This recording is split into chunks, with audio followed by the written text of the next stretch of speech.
Jean-Marc Morandini consacre, ce jeudi 25 mars à 21 h sur NRJ12, un numéro de son émission Héritage à George Michael.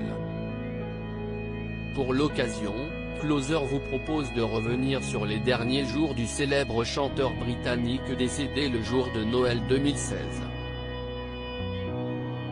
Le 25 décembre de cette année, le corps de George Michael est retrouvé sans vie dans sa maison à l'ouest de Londres par Fadi Fawaz, un coiffeur d'origine libanaise devenu son compagnon.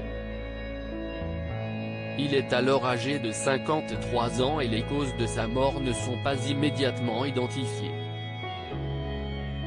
3 mois plus tard, en mars 2017, les résultats de l'autopsie de George Michael sont enfin dévoilés.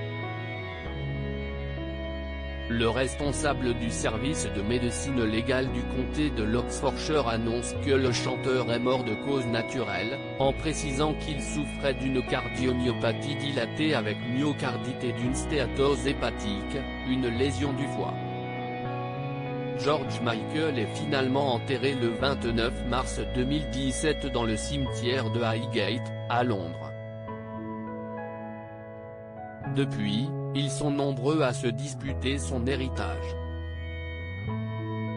Mort de George Michael, une fortune estimée à 100 millions d'euros. Le testament de George Michael est rendu public et les 100 millions d'euros du chanteur sont répartis entre ses sœurs, Lio Ada et Melanie, son père, et des amis, notamment Shirley Kemp, une choriste du groupe Wham et David Austin, un producteur.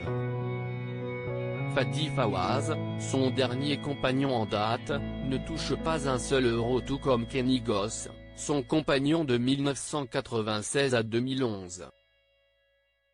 Le coiffeur libanais semble avoir beaucoup de mal à se remettre de la disparition du chanteur britannique.